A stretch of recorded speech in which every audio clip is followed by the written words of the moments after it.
At George Washington's Mount Vernon, the dining table was more than a place to eat. It was where power, politics, and identity came together. Imagine sipping turtle soup beside roasted eel or biting into corn cakes fresh from the hearth while cider poured freely.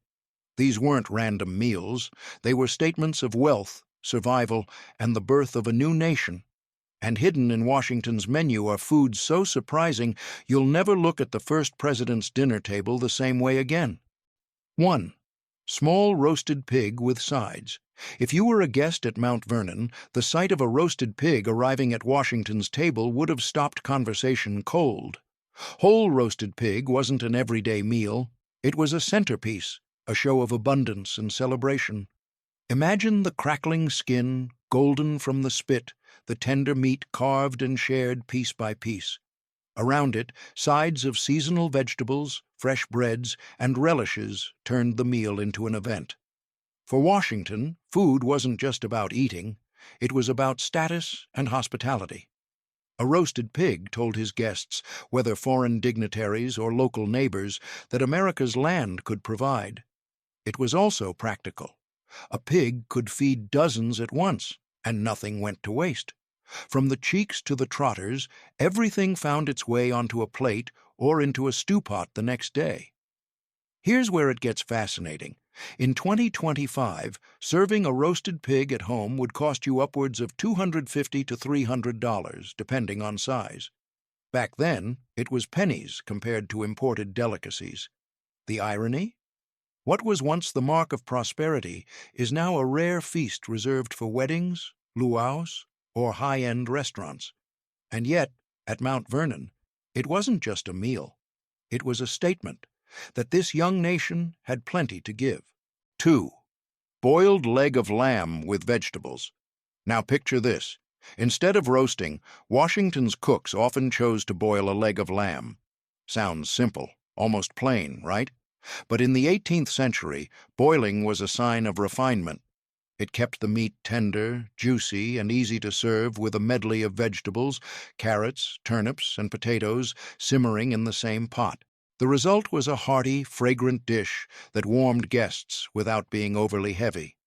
Why lamb? Washington's estate raised sheep not just for wool, but for meat. A boiled leg of lamb showed practicality as much as taste. Unlike pig or beef, lamb was considered a gentler meat, one you could serve to foreign diplomats without overwhelming them. Add in a ladle of broth and a sprinkle of herbs from Mount Vernon's gardens, and you had a dish that blended simplicity with elegance. Here's the kicker. In today's money, a leg of lamb with vegetables for a family might cost around $40 to $50. Back then, it was farm to table in the purest sense. No shipping, no markup, just estate-raised animals feeding estate guests. It's easy to imagine the general himself, spoon in hand, dipping into a bowl of steaming lamb and vegetables after a long day of correspondence. Comforting, filling, and unmistakably homegrown, this was the quiet strength of Mount Vernon's table. 3. Assorted roasted fowl platter. If the pig was the showstopper, the fowl platter was the chorus line, a whole spread of roasted birds laid out together. Picture it. Ducks, pigeons, quail, maybe even a goose or two, each roasted until their skin crisped and their juices ran clear. The smell alone would have filled Mount Vernon's dining room, a mingling of gamey richness and herb smoke. In the 1700s, variety wasn't just luxury, it was power. Serving multiple types of fowl told guests that Washington's estate had reach. His farms and hunters could bring in not just the basics, but delicacies that required time and effort. Smaller birds like quail were tricky to catch, but they were prized for their tenderness. Larger birds, like geese, symbolized festivity. Together, they created a table that looked abundant, colorful, and impressive. Here's the hidden detail. Roasted fowl was often served with sauces, maybe a sharp vinegar reduction or a sweet fruit glaze. Washington's guests weren't just chewing on roasted meat.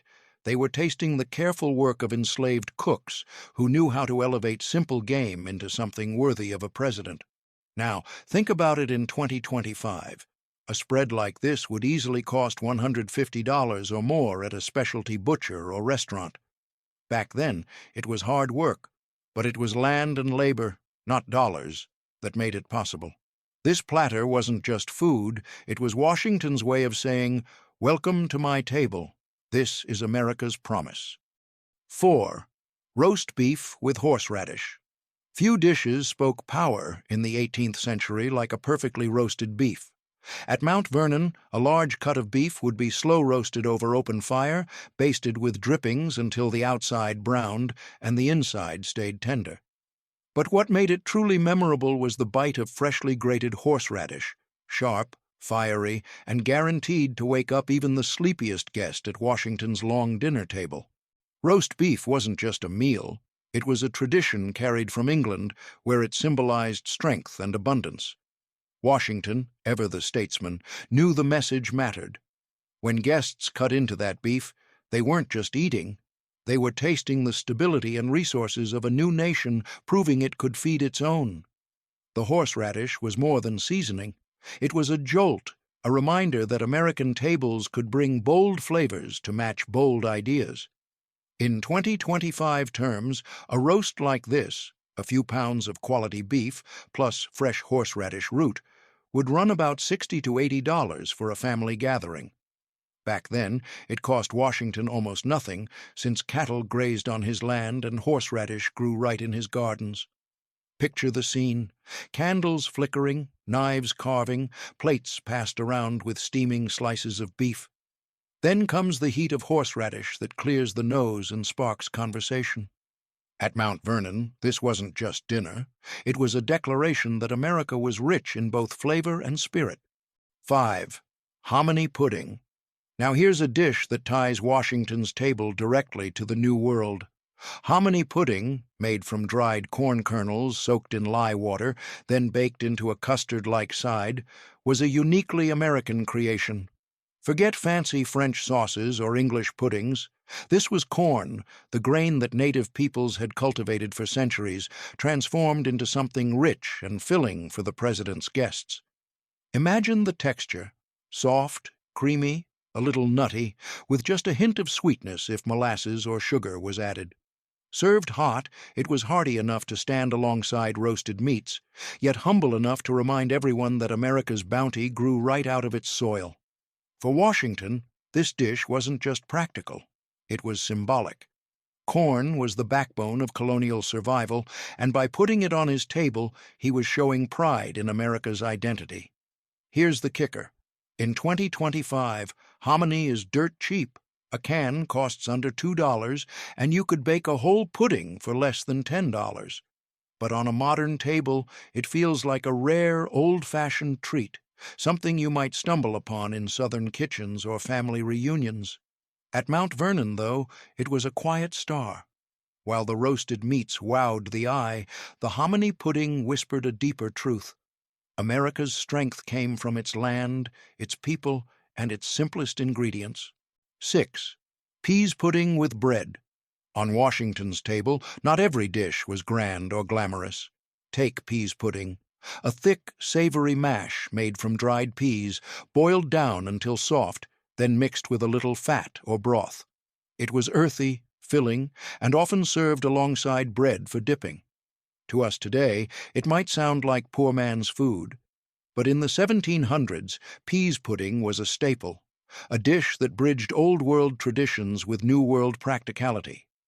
Imagine guests spooning the pale green pudding onto their plates, spreading it onto fresh loaves, or eating it as a humble counterpoint to rich meats. The beauty of peas pudding was its versatility. It stretched meals, fed large groups cheaply, and kept bellies full long after the fire burned low. At Mount Vernon, it wasn't just economy at play. Serving peas pudding alongside roasted meats showed balance. Wealth wasn't only in abundance, but in the ability to mix simple and grand on the same table. And it gave enslaved cooks a chance to showcase their resourcefulness, turning dried peas, water, and a pinch of seasoning into something hearty and satisfying. Here's the kicker. In 2025, you could make peas pudding for under $5, feeding a family of 4. Back then, it was even cheaper. Peas were one of the most reliable crops. Yet what makes it powerful isn't the cost, but the symbolism. In a world where freedom and survival clashed daily, peas pudding reminded everyone that strength often comes from the simplest foods. 7. Lettuce and cucumber salad. Among all the heavy meats, puddings, and roasted sides, Mount Vernon's table sometimes offered something surprisingly fresh, a simple lettuce and cucumber salad. Picture crisp green leaves, hand-picked from Washington's gardens, tossed with sliced cucumbers cooled in spring water. Dressed lightly with oil, vinegar, or maybe a hint of herbs, it was a refreshing counterbalance to the richness of roast beef or ham. In the 18th century, salads weren't everyday fare like they are now. Vegetables were seasonal, and serving them raw was considered almost fashionable, a mark of refinement. For Washington's guests, a bright, cooling salad reminded them that Mount Vernon wasn't just a farm, it was an estate that could provide variety. It showed sophistication in a way just as powerful as a platter of roasted fowl. There's also a quiet symbolism here. Washington valued agriculture above almost anything. He once said, "I would rather be on my farm than be emperor of the world." A lettuce and cucumber salad was proof that the land itself was bountiful, capable of giving freshness alongside sustenance. And here's the kicker. In 2025, a salad like this would cost maybe $6 to $7 at the grocery store. At Mount Vernon, it was practically free, picked steps from the kitchen garden. Yet its impact was priceless. In a world of smoke and spice, that cool crunch of cucumber was a reminder of life's simplest pleasures. 8. Artichoke garnish platter. Now here's a dish that spoke of wealth and refinement, the artichoke platter. In the 1700s, artichokes weren't common fare for ordinary Virginians. They were labor-intensive to grow, seasonal, and considered a delicacy brought over from European traditions. To place a platter of artichokes, whether boiled, roasted, or simply arranged as garnish, on Washington's table was to quietly say, "This is no ordinary household." Imagine the scene. Roasted meats piled high, bowls of hominy pudding, and right in the middle, a carefully arranged platter of artichokes. Guests would nibble the tender leaves, dipping them in a butter or vinegar sauce, peeling away until they reached the prized heart. For many, it was as much about the experience as the flavor. Artichokes were exotic, a little mysterious, and they made a strong impression. At Mount Vernon, the presence of artichokes also told a story about Washington's devotion to farming innovation. He experimented with seeds and crops constantly, eager to test what the Virginia soil could yield. Serving artichokes was part luxury, part experiment, proof that even the president's table was rooted in curiosity about the land. Fast forward to 2025, a single fresh artichoke might cost $3 to $4 at the grocery store. Back then, it cost almost nothing if grown at home, but the effort made it priceless. On Washington's table, it wasn't just food, it was a conversation piece, a symbol of sophistication, and a little taste of Europe in a brand new America. 9. Mixed berry cremes. After plates of roasted meats, hearty puddings, and rich sides, Washington's guests could expect something lighter, sweeter, like mixed berry cremes. Imagine bowls or cups filled with fresh blackberries, raspberries, and strawberries, blended into a smooth cream custard or layered with whipped cream. It wasn't just dessert, it was elegance in a spoon. In the 18th century, berries were seasonal treasures. At Mount Vernon, enslaved workers gathered them from gardens, orchards, or the surrounding fields. Blending them with cream turned something simple into something refined. The tartness of berries balanced the heaviness of dinner, while the cream added richness that only an estate with dairy cows could easily supply. For guests, this was luxury disguised as simplicity. And here's the quiet brilliance. Berries reminded everyone that America's soil produced fruits as fine as Europe's. Washington didn't need to import exotic delicacies when Virginia's fields offered their own abundance. Mixed berry cremes were patriotic in their own subtle way, celebrating local harvests while still impressing dignitaries. Now let's translate that to 2025. A dessert like this would cost maybe $15 to $20 at a restaurant, especially if made with farm-fresh cream. But at Mount Vernon, it was practically free. Fresh-picked berries, fresh cream, labor already in place. Yet for all its simplicity, the dish carried weight. After long debates over politics or war stories, guests could settle into something soft, sweet, and comforting. It wasn't just the end of a meal, it was a reminder that even the first president knew the joy of dessert. 10. Fruit tarts selection. If there was one dessert that could steal the spotlight at Mount Vernon, it was the fruit tart platter. Imagine trays of golden pastry shells filled with spiced apples, stewed cherries, or even peaches preserved from the summer harvest. Glazed with a touch of sugar or honey, each tart was bite-sized luxury, sweet enough to close the meal, but light enough to keep guests lingering for more. In the 18th century, tarts were a mark of refinement. They required skill, a steady hand to craft the crust, time to stew fruit to the perfect texture, and a kitchen cool enough to handle delicate pastry. Washington's enslaved cooks mastered this, turning Virginia's orchards and gardens into elegant desserts that rivaled anything from Europe. For foreign dignitaries, fruit tarts sent a message. America wasn't rough or uncultured. It could produce cuisine as polished as any royal court. Here's the kicker. In 2025, a dozen gourmet fruit tarts might cost $30 to $40 at a bakery. But back then, the main expense was labor and time. Fruit came from Mount Vernon's orchards, flour from its mills, butter from its cows. What was priceless was the skill of the cooks who transformed these raw ingredients into something fit for the president's table. And that's the power of the tart. It took the bounty of America's soil and turned it into elegance.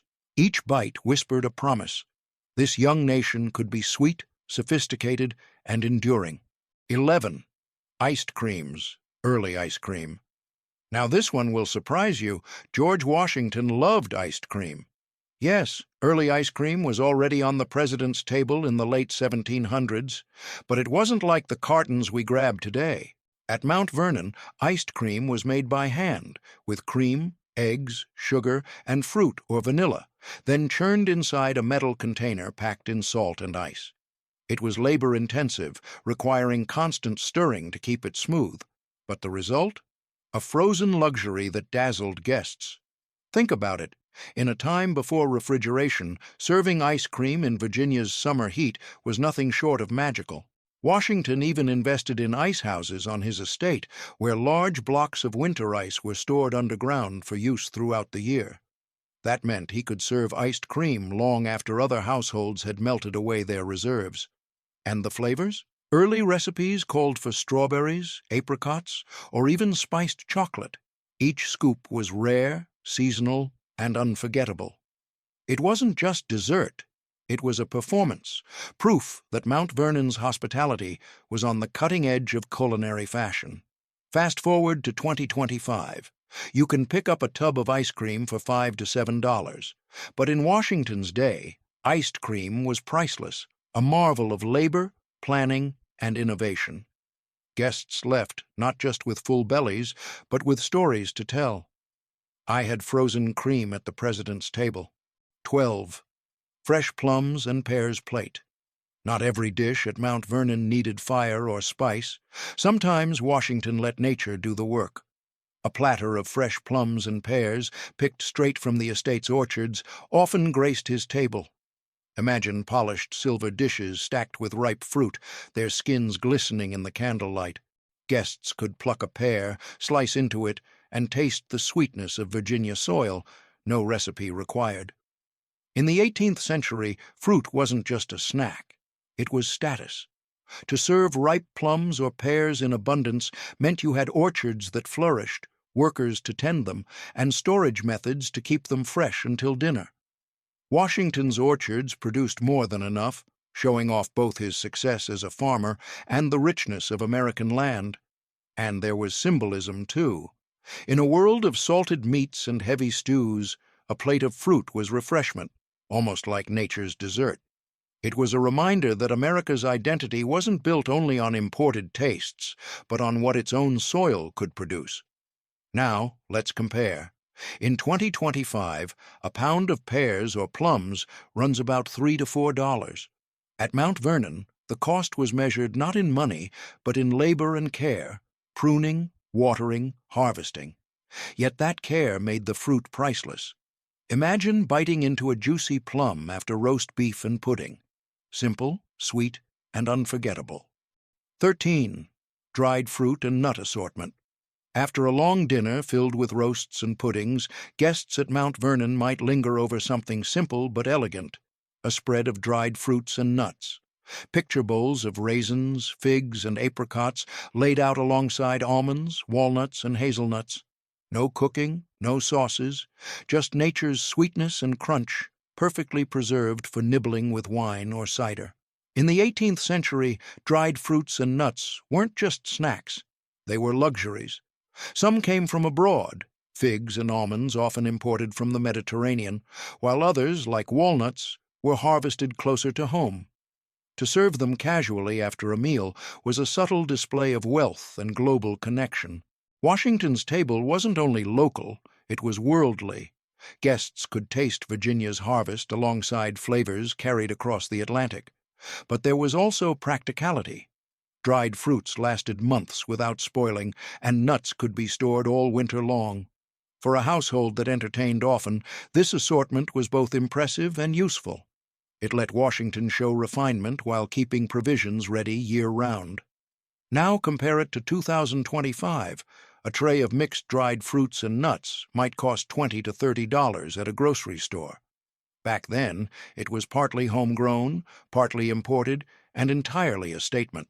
Around the table, laughter and conversation flowed, and the simple act of cracking a walnut or chewing a sweet fig reminded everyone of abundance and of America's place in a bigger, connected world.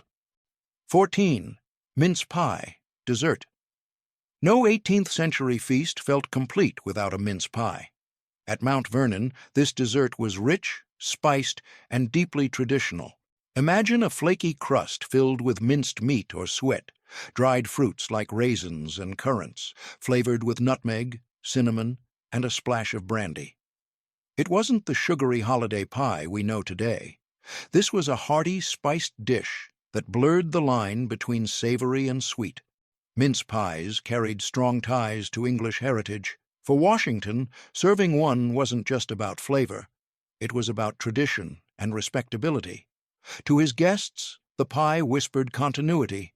Even as America forged its independence, the table still honored old customs. The warm spices and rich filling also made the dining room smell incredible, a festive finish after platters of roast beef or turkey. What's striking is how symbolic it was. This pie was about memory, the old world meeting the new. At Mount Vernon, it reminded guests that while America was building its own identity, it hadn't forgotten its roots. Now think of it today. In 2025, a homemade mince pie would cost around $15 to $20 in ingredients, especially with dried fruit and spirits. Back then, the most expensive part was the imported spices. But for Washington, the cost was worth it. A slice of mince pie meant more than dessert. It was comfort, culture, and connection to a world America was just learning to step away from. 15. Chess tarts. Sweet, simple, and unmistakably Southern, chess tarts were a favorite at Mount Vernon. Picture small pastry shells filled with a rich custard of eggs, butter, sugar, and a splash of vinegar or lemon juice to cut the sweetness. Baked until golden, the tops formed a delicate sugary crust that cracked with every bite. These little tarts weren't flashy, but they were addictively good, the kind of dessert that disappeared quickly from the table. Chess pies and tarts have deep Virginia roots. They didn't rely on rare spices or imported fruit, just pantry staples that every estate had on hand. That made them reliable crowd pleasers. At Washington's table, chess tarts balanced the elegance of fruit tarts or blancmange with something more local, more homegrown. They showed that sophistication didn't always mean complicated. Sometimes the simplest recipes carried the most charm. Enslaved cooks at Mount Vernon perfected these, their skill turning sugar and eggs into something that could stand proudly beside imported desserts. Guests from Europe might have been impressed by roasted pig or iced cream, but they probably remembered the chess tarts just as fondly. In 2025, you could whip up a dozen chess tarts for under $10, yet they remain timeless. Sweet, humble, and tied to Southern history, these little bites remind us that even the first president enjoyed desserts that were both simple and unforgettable. 16. Blancmange, creamy dessert. Blancmange might sound fancy, and it was, but at its heart, it was comfort in a bowl. At Mount Vernon, this creamy dessert appeared as a smooth, pale pudding made from milk or cream thickened with gelatin or isinglass, sweetened with sugar, and sometimes flavored with rosewater or almond extract. Once cooled, it set into a delicate mold, often shaped into domes or fluted patterns that looked impressive on the table. To Washington's guests, blancmange wasn't just dessert, it was a statement of refinement. Imported recipes from Europe considered it the height of sophistication.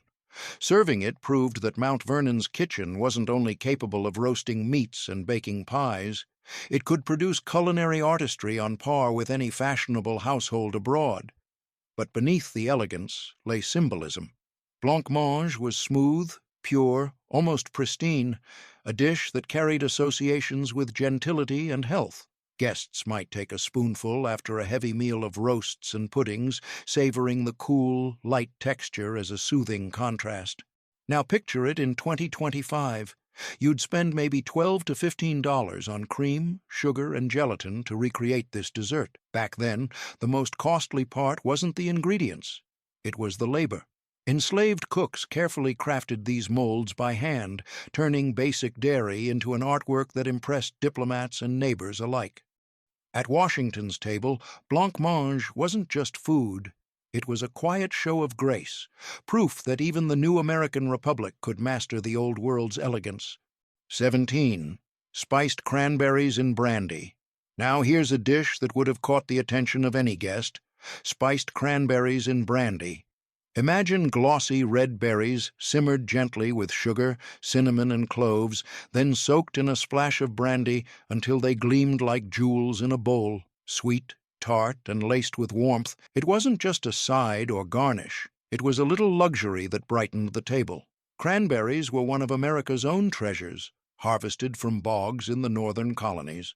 By spicing and preserving them in liquor, Washington's cooks turned a seasonal fruit into something that could be served year-round. For guests, this dish carried a double meaning. It showed off America's native bounty, while also proving the household had access to costly imports like sugar and brandy.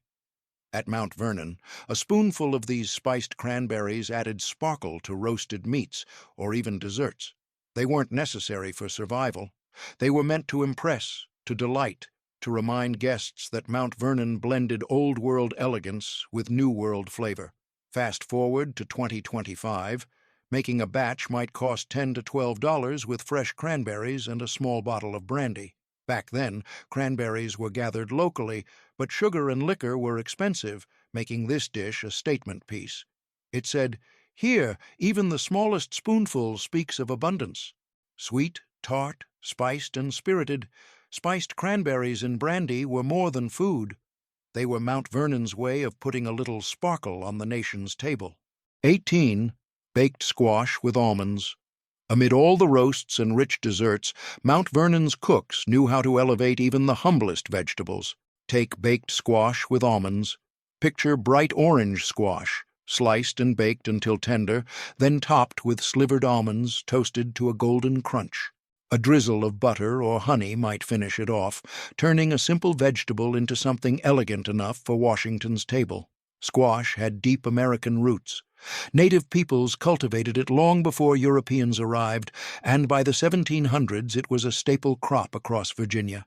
By pairing it with almonds, a prized import, the dish perfectly symbolized the blend of old-world refinement and new-world abundance. It showed that America's fields could hold their own alongside Europe's delicacies. At dinner, baked squash with almonds offered balance. After heavy meats and rich puddings, its sweetness and nutty bite gave guests something lighter, yet still refined. It was also practical. Squash stored well through the winter, making it a reliable ingredient for a household that entertained constantly. In 2025, you could make this dish for under $12.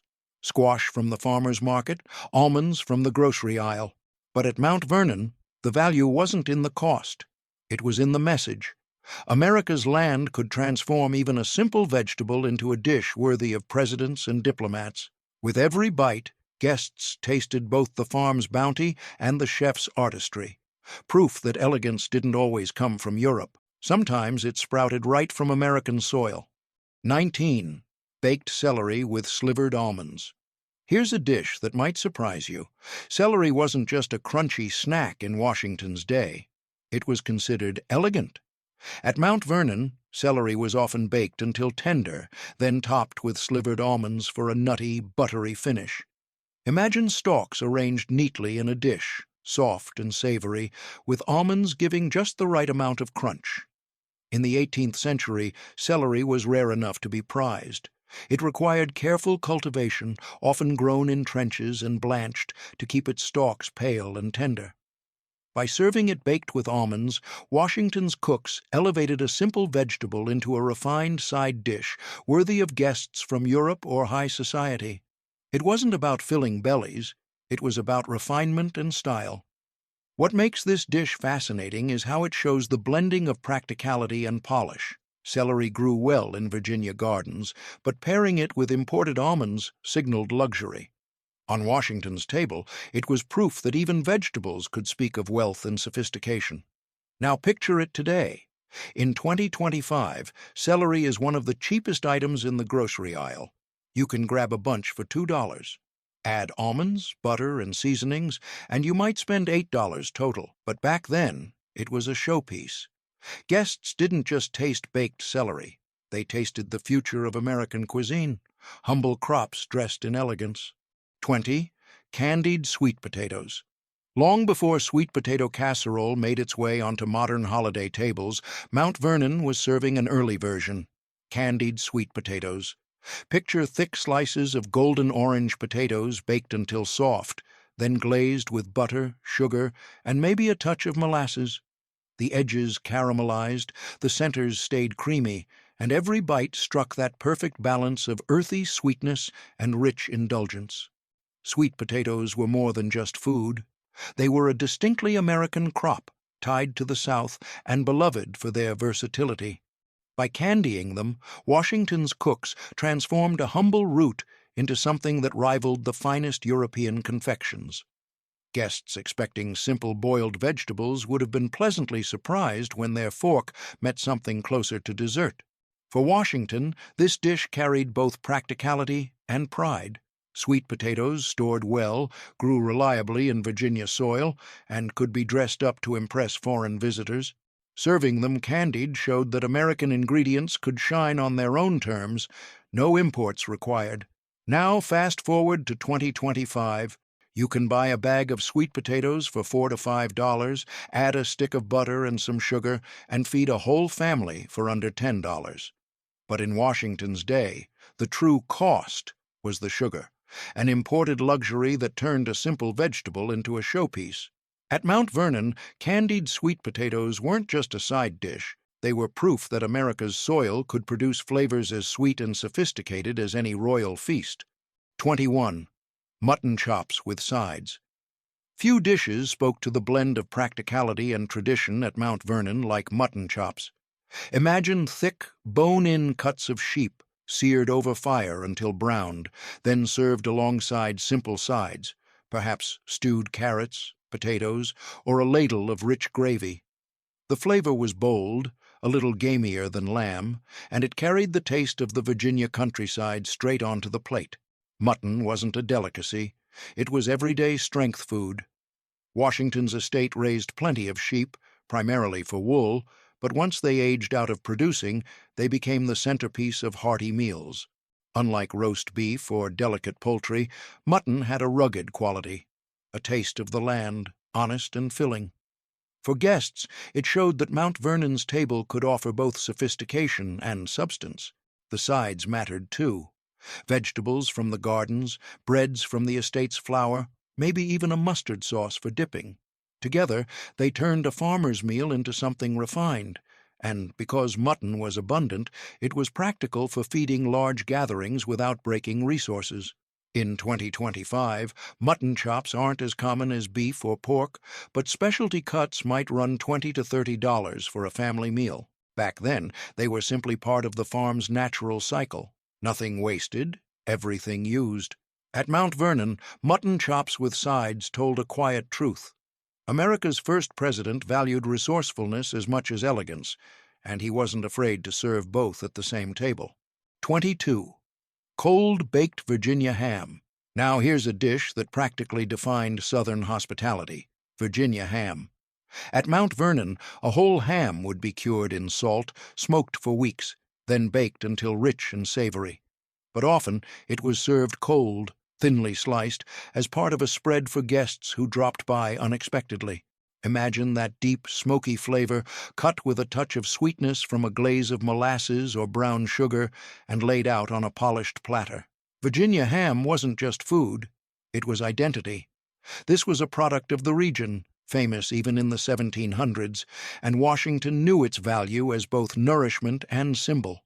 To serve Virginia ham was to say, "This is what our land produces best." It was sturdy, reliable, and distinctively American, a point of pride for a new nation eager to stand on its own. The cold preparation had another benefit. It lasted. A single baked ham could feed the household for days, with slices finding their way onto breakfast tables, into travel provisions, or alongside bread and cheese for lighter meals. In 2025, a whole cured Virginia ham might cost $80 to $120, depending on the quality. Back then, it was far more accessible, especially for a plantation like Mount Vernon that raised and processed its own hogs. Every slice of cold-baked ham carried weight. It wasn't just a dish, it was a taste of place, a reminder that even without Europe's luxuries, America's own flavors could be world-class. 23. Roast turkey with chestnut stuffing. Few dishes captured the spirit of Mount Vernon quite like roast turkey with chestnut stuffing. Picture a grand bird, browned to perfection, carried into the dining room as the centerpiece of the table. Its skin crisp and glistening, the aroma of roasted herbs filling the air. But the true star was inside. A rich stuffing made with chopped chestnuts, breadcrumbs, butter, onions, and savory spices. Turkey was deeply American. While Europeans boasted their pheasants and partridges, Washington could proudly serve a bird native to the New World. Adding chestnuts elevated it from rustic to refined. Chestnuts were a holiday delicacy, their nutty sweetness blending perfectly with the hearty meat. Together, they created a dish that symbolized both abundance and celebration. For Washington, turkey wasn't just a meal, it was a statement of national pride.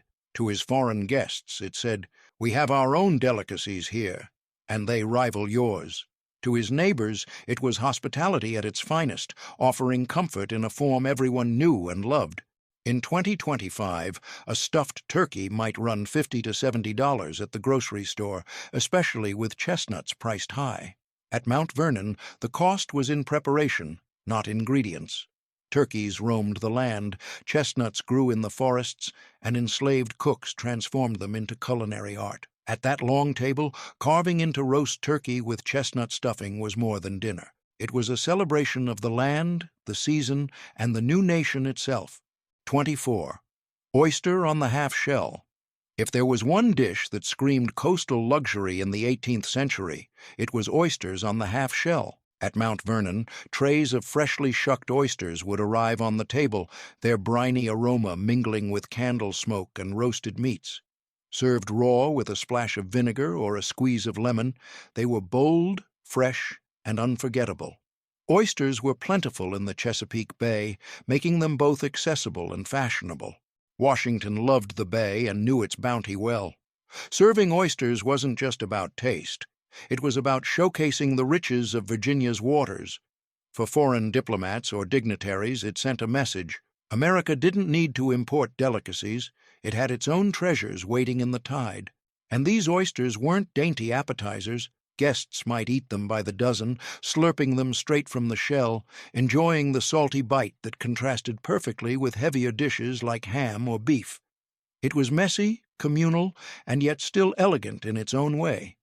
Fast forward to 2025, and oysters on the half-shell are a luxury item, often $2 to $3 each at a raw bar. Back then, they were abundant enough to feed entire taverns, yet prized enough to impress the finest guests. At Mount Vernon, oysters weren't just food, they were spectacle. Each shell cracked open at the table whispered a truth.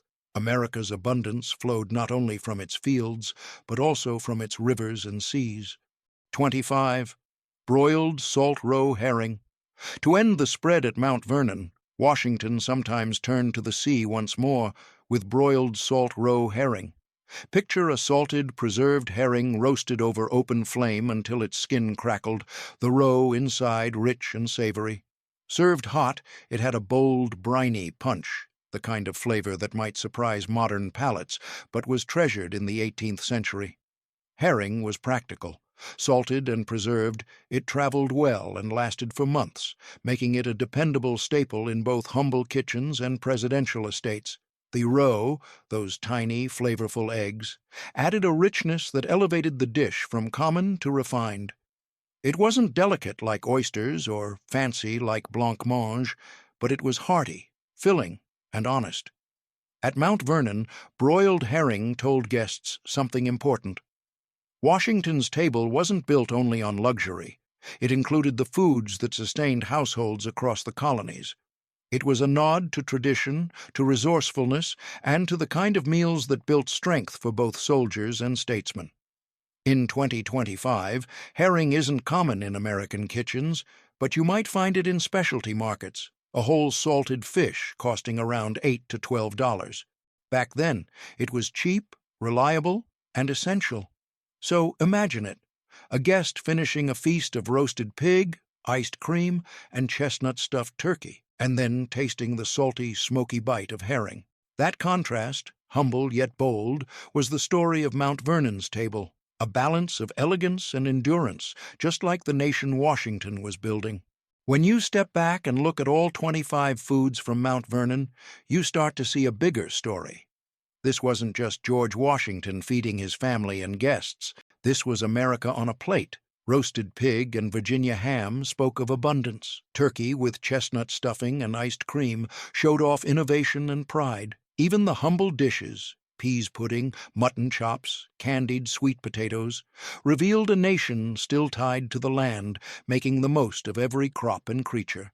Washington's table wasn't only about taste, it was a statement. Every platter told guests, this new country can feed itself, impress the world, and honor both old traditions and new beginnings. The meals were hearty, symbolic, and sometimes surprising, but they all carried the same message: strength, hospitality, and identity. And maybe that's the real secret. The food at Mount Vernon wasn't just about satisfying hunger. It was about building trust, forging relationships, and showing that America had a place at the table of nations.